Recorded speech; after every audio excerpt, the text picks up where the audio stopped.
bonsoir et merci de nous rejoindre pour faire le tour de l'actualité en Moselle. Voici les titres de ce mercredi 16 novembre.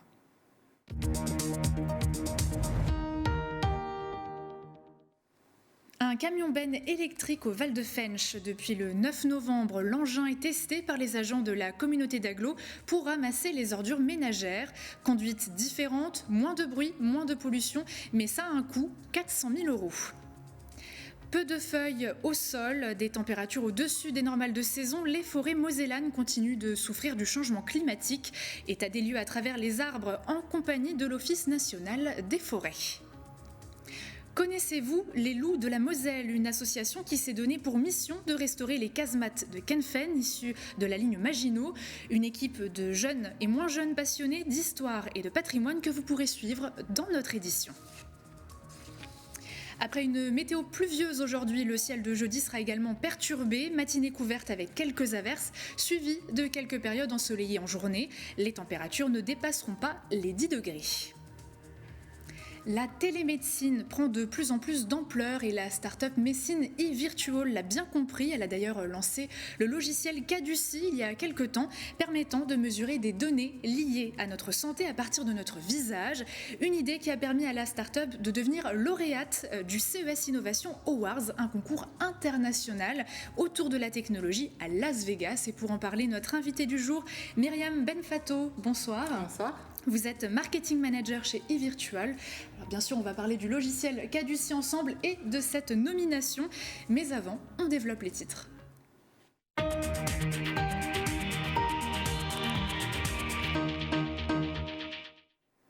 92 millions d'euros vont être alloués à la sécurité des lycées dans la région Grand Est et notamment pour les équiper de caméras. C'est en tout cas ce que souhaite Jean Rotner, président de la région, dans son plan de sûreté dévoilé ce mardi. Il a pris en exemple le lycée Jean Prouvé de Nancy qui comporte 38 caméras mises en place après l'intrusion il y a 2 ans d'individus cagoulés en possession d'une arme chargée à blanc. 15 autres lycées pourraient être équipés de ces dispositifs courant 2023, puis ça pourrait être étendu à tous les lycées en 2024 dans la région Grand Est. D'ici 2 semaines, des milliers de bénévoles vont se mobiliser pour le week-end du Téléthon, un événement qui finance la recherche et les traitements pour les personnes atteintes d'amyotrophie. Au moins 200 enfants sont suivis en Moselle par l'AFM Téléthon. Et pour les aider, chaque geste compte, chaque centime versé est un pas de plus vers des traitements, des améliorations de la condition de vie de ces patients, voire vers la guérison. Et malgré la crise économique qui frappe les Français, les bénévoles restent confiants. En discutant avec eux, pour la plupart, il y a un engouement qui est extrême. Ils ont manqué quelque chose en 2020, ils n'ont pas pu aller sur le terrain, ça leur tient à cœur depuis tellement longtemps, ce sont des Mosellans fidèles, il y en a qui ont plus de 20, 25 ans, le plus vieux dossier d'ailleurs à savoir, ce sont la ville de Famec, qui a 35 ans d'existence, qui se bat tout le temps auprès de notre association.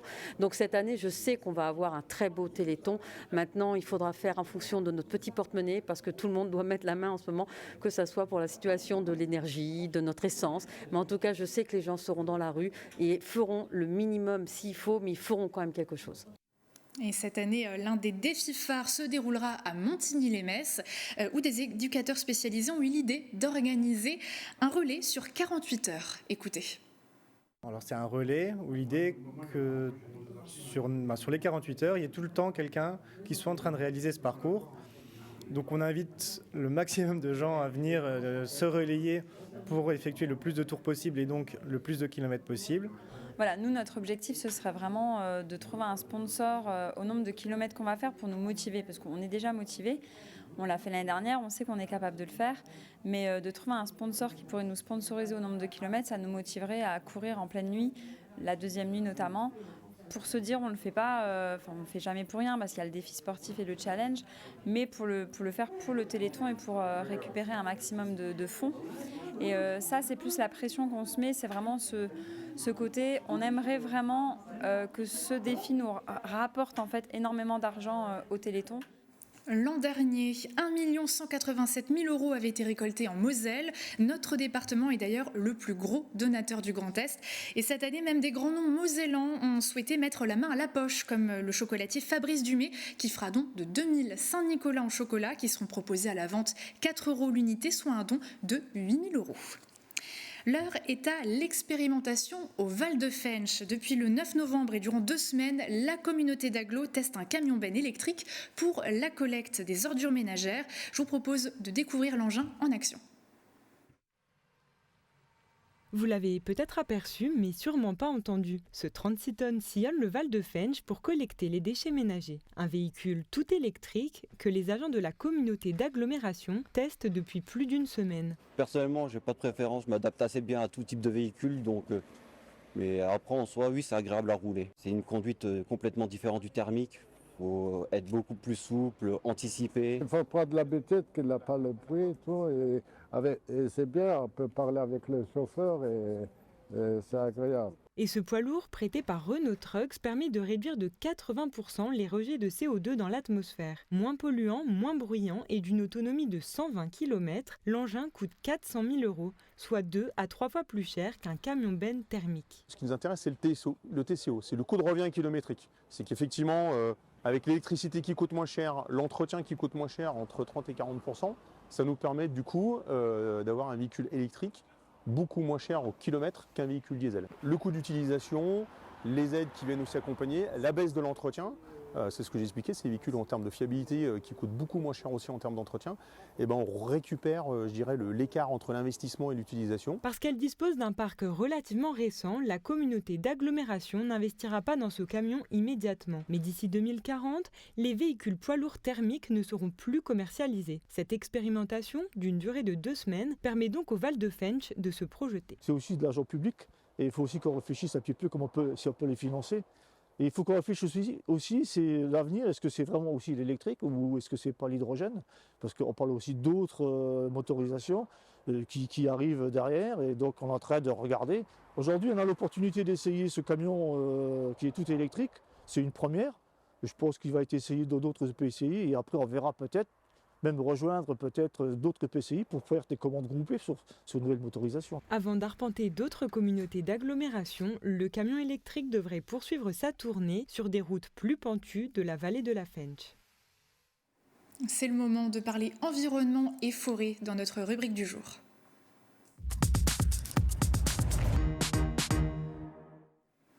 Premier point soulevé par l'IGN, l'Institut national de l'information géographique et forestière. Le Grand Est est la 2e région la plus touchée par la mortalité des arbres.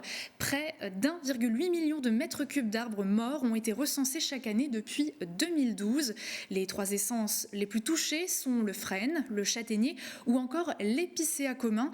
En cause, la récurrence des épisodes de sécheresse, mais aussi l'apparition de parasites. Mais ce sont surtout les températures caniculaires et le manque d'eau qui ont fragilisé nos forêts ces derniers mois.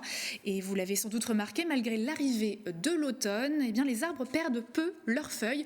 La raison des températures trop douces qui retardent la mise en hivernage naturel des végétaux. État des lieux au milieu des arbres avec Anne-Sophie Gross. Sur ce hêtre-là, on remarque au niveau de son houppier, donc au niveau de sa tête, il n'y a plus aucune feuille. Et on remarque également au niveau de l'écorce, d'habitude elle est grise et là elle est toute noire.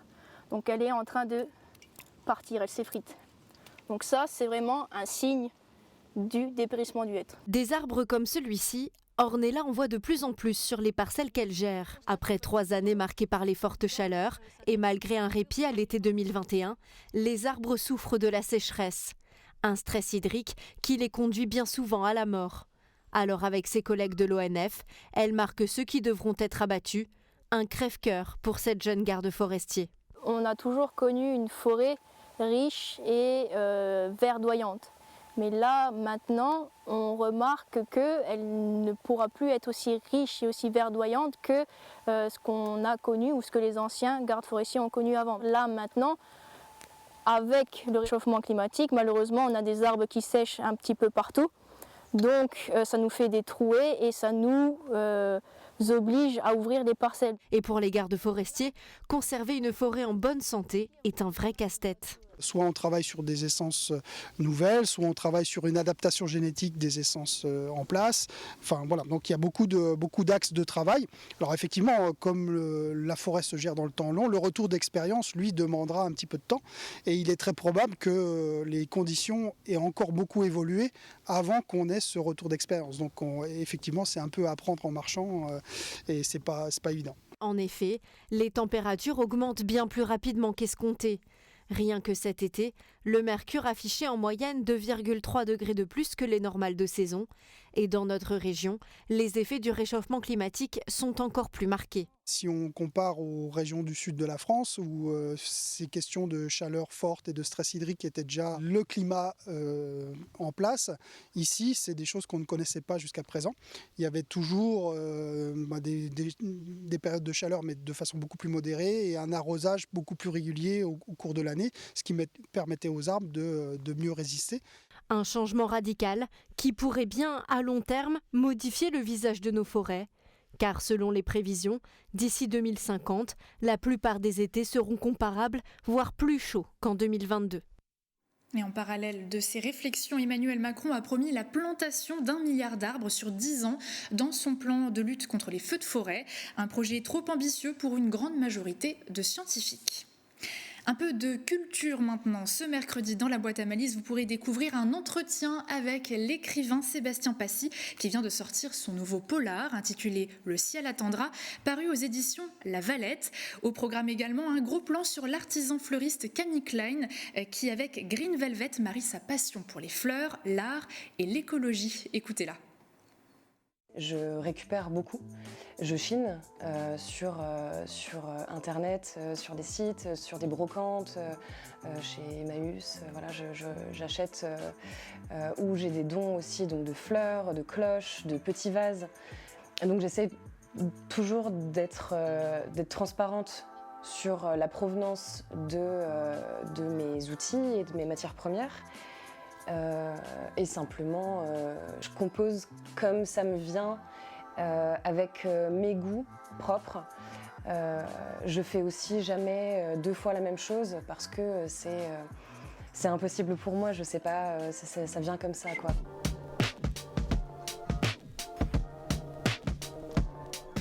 Et c'est un reportage à découvrir en intégralité dès 19h et sur notre site internet www.moselle.tv.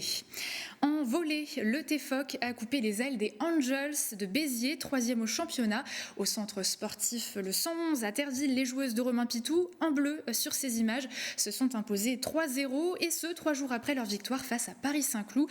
Premier set remporté haut la main, deuxième set un peu plus disputé et un troisième plus costaud mais qui aura permis aux Tervillo-Florangeoises de remporter la rencontre.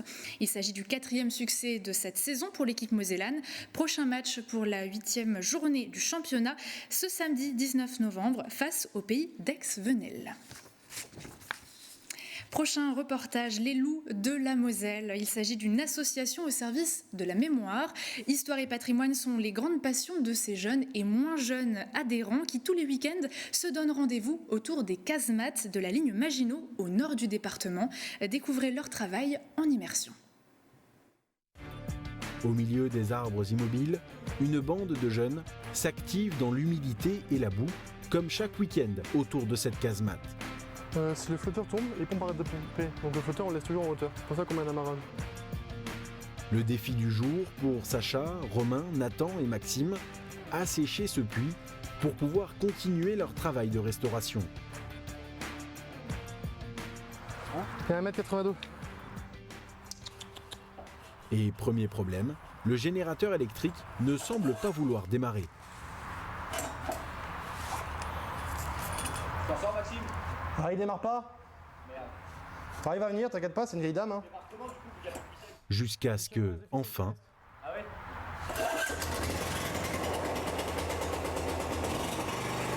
Comme ça. Et quand l'eau commence à couler, le soulagement est réel.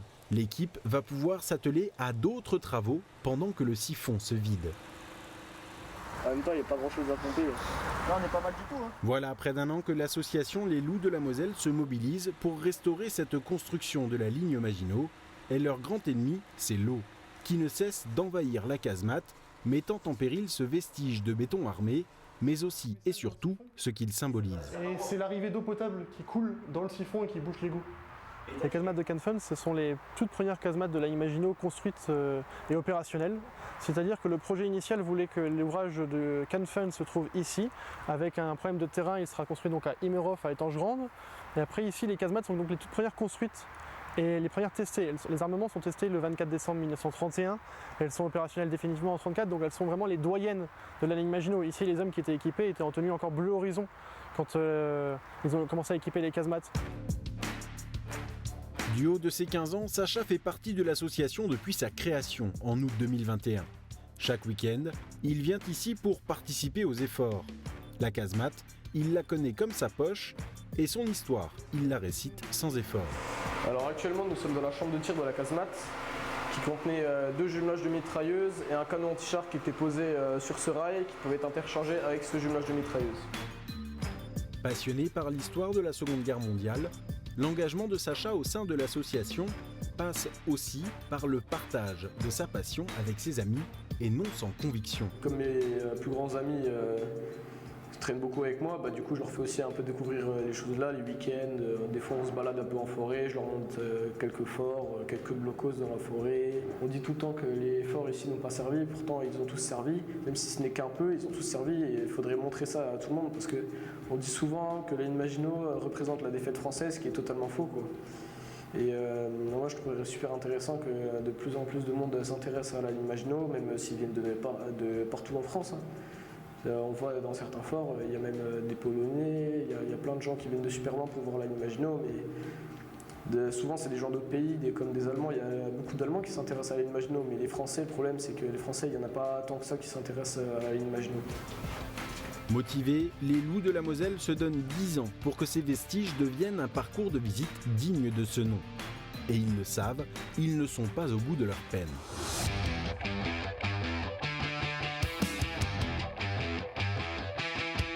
D'autant plus qu'il n'y a pas une, mais 2 casemates.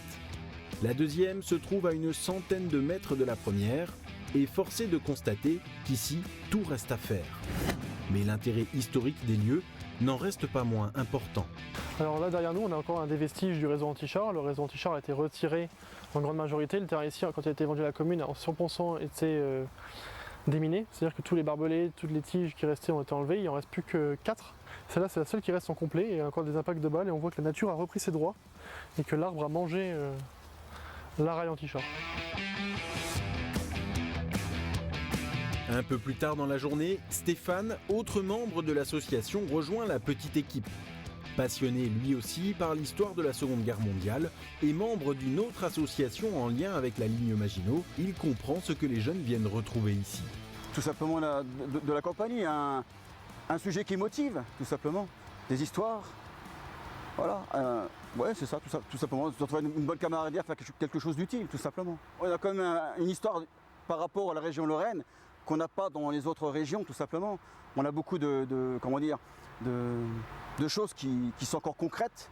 Donc là, Maginot, il y a pas mal de blocs un petit peu dessinés partout par rapport à la frontière.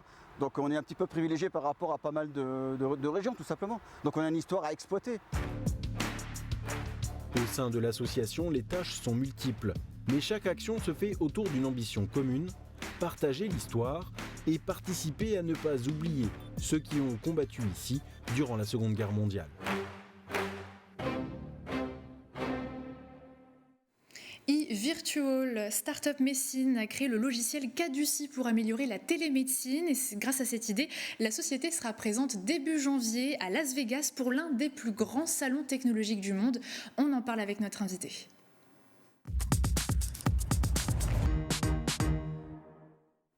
Myriam Benfato, bonsoir. Le logiciel Caduci capte des données de santé, de notre santé, à l'aide d'une photo de son visage ou alors d'un selfie pour les plus initiés d'entre nous. Expliquez-nous rapidement comment est-ce que ça fonctionne et ça mesure quelles données précisément. Alors, effectivement, Caduci est une technologie qui a été développée par la société Messine e-Virtual.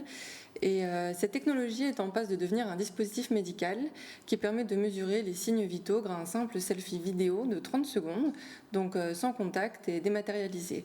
Alors les paramètres vitaux en question sont la fréquence cardiaque, la fréquence respiratoire, la variabilité de la fréquence cardiaque pour les plus aguerris, le niveau de stress, et nos équipes travaillent actuellement sur d'autres mesures telles que la tension artérielle et la SpO2 par exemple. Tout ça à partir d'une photo, donc sur une page web, sur un site internet, si j'ai bien compris, pas besoin d'avoir une application ou un smartphone hyper développé. Alors effectivement, ce n'est pas une application. C'est une brique logicielle que nous, on va aller intégrer plutôt dans des plateformes, donc sous forme de page web en fait. On va les intégrer dans des plateformes de télémédecine principalement. Alors qu'est-ce que ça change concrètement pour le patient ou alors les médecins qui vont pouvoir utiliser ces données ? Alors, ça change beaucoup de choses. Je vais citer un exemple qui parlera à tout le monde. C'est la téléconsultation qui a pris de l'ampleur ces dernières années, absolument. Aujourd'hui, une téléconsultation, c'est uniquement un échange oral et à peine visuel. Pour le professionnel de santé, c'est donc compliqué d'établir un réel diagnostic. Si une plateforme de téléconsultation intègre notre solution, le professionnel de santé pourra demander au patient de ne pas bouger pendant 30 secondes. La caméra scannera le visage effectivement du patient et transmettra les signes vitaux au professionnel de santé, donc c'est souvent un médecin, qui pourra dès lors établir un diagnostic un peu plus précis que uniquement pendant un échange oral. Alors on l'a annoncé déjà tout au début de cette édition, mais c'était sous embargo encore jusqu'à cet après-midi. On peut donc encore une fois l'annoncer en avant-première. Grâce à cette innovation, la société virtuelle rentre dans la cour des grands puisqu'elle est lauréate au CES 2023 Innovation Awards sur 2100 demandes à travers le monde. Vous faites donc partie des sélectionnés pour ce grand salon qui se tient donc à Las Vegas du 5 au 8 janvier 2023. Quelle réaction vous avez eue déjà en apprenant votre nomination ? Super fière. Effectivement, on rentre dans la cour des grands. Il faut savoir que ce salon récompense les innovations les plus dingues finalement dans le monde et les plus futuristes. Et on a la chance de faire partie des lauréats et donc d'obtenir un award. Et en plus de ça, on a la chance effectivement d'y participer et d'exposer notre solution du 5 au 8 janvier. Alors, est-ce que vous attendez quelque chose de particulier de cet événement ? Des retombées, des contacts, des échanges ? Tout ça, l'idée c'est aussi d'aller voir un petit peu ce qui se passe aux États-Unis. Alors on pourra bientôt commercialiser notre solution en Europe. C'est un marché qu'on connaît déjà un petit peu. L'idée c'est d'aller voir un petit peu ce qui se passe aux États-Unis, de gagner en visibilité également et de créer des partenariats, prospecter, tout ce qu'on peut attendre d'un salon de manière générale. Est-ce que vous pensez aussi échanger avec d'autres sociétés sur place, notamment sur tout ce qui est lié à la technologie et la santé, qui sont des priorités aujourd'hui ? Absolument, je pense qu'on ne sera pas les seuls acteurs de la santé sur place. L'avantage, c'est que le monde entier s'y retrouve, donc ça permettra, je disais tout à l'heure, de connaître un peu mieux le marché américain, mais on sait qu'autour de nous, il y aura d'autres sociétés françaises, simplement qu'on n'a pas encore eu l'occasion de rencontrer. C'est un point de rendez-vous pour la technologie de manière générale, mais aussi de la santé. Est-ce qu'aujourd'hui, le domaine de la télémédecine, de la téléconsultation doit encore évoluer d'après vous ? Absolument, pour plusieurs raisons. La première est que la moitié de la planète n'a aujourd'hui pas accès aux services de santé essentiels. Alors les chiffres, vous les connaissez, on a atteint cette semaine, je crois, les 8 milliards de personnes sur Terre, ce qui fait que 4 milliards de personnes aujourd'hui n'ont pas accès en fait à un parcours de soins convenable. C'est un médecin traitant et on n'a pas besoin d'aller à l'autre bout du monde parfois pour le voir. Oui. Absolument, parce que ça signifie qu'il y a du retard dans le diagnostic de potentielles maladies ou qu'il n'y a pas de diagnostic du tout, ce qui peut être dramatique. Et je ne parle même pas de pays sous-développés, je parle aussi de pays comme le nôtre, bien industrialisé, qui connaît de plus en plus de déserts médicaux. Donc il est compliqué aujourd'hui de consulter. Donc la télémédecine fait partie de notre actualité, mais aussi de l'avenir. Elle sera favorisée de toute façon, puisque la e-santé, c'est la santé de demain. Et on fait partie de ces acteurs qui veulent favoriser le parcours de soins du patient et une amélioration de tout ce système. Est-ce qu'il y a des prochains projets autour de l'e-santé justement, avec e-Virtual, autour du développement de dispositifs médicaux ou d'autres logiciels ? Absolument. Donc, notre prochain projet va bientôt être avéré puisque nous sommes en plein audit pour obtenir le marquage CE, classe 2A, qui nous permettra de commercialiser notre solution en Europe. Donc c'est une première étape. En parallèle, comme je le disais tout à l'heure, nos équipes travaillent toujours sur d'autres mesures, donc l'outil ne va faire que grandir. Et puis en parallèle, on aimerait développer d'autres solutions qu'on commercialisera d'une autre manière. Très bien, félicitations pour cette nomination. On suivra avec attention bien sûr la suite des événements à distance, bien sûr, en janvier. Merci d'avoir partagé notre plateau, à bientôt. Merci de nous avoir reçus. Et vous l'avez entendu, le chiffre du jour, 8 milliards. C'est officiel, depuis ce mardi, nous avons franchi la barre des 8 milliards d'êtres humains sur notre planète Terre. D'après l'INED, l'Institut national d'études démographiques, 6 humains sur 10 vivent en Asie, la Chine et l'Inde étant les pays les plus peuplés dans le monde. Et moins d'un humain sur 10 vit sur le continent européen, où la croissance démographique est plutôt négative. D'ici 2080, les études estiment la population à plus de 10 milliards de terriens. Bien sûr, on le sait, vous n'êtes pas 8 milliards à nous suivre, mais vous êtes toujours plus nombreux à choisir Moselle TV pour rester informés. Pour notre plus grand plaisir et pour votre plus grand plaisir, votre soirée continue. À 18h30, Jean Milon sera face à Jean-Marie Donatello, président du comité handisport de Moselle. Et à 19h, on ouvre une nouvelle boîte à Malice pour la culture. À demain pour une nouvelle édition.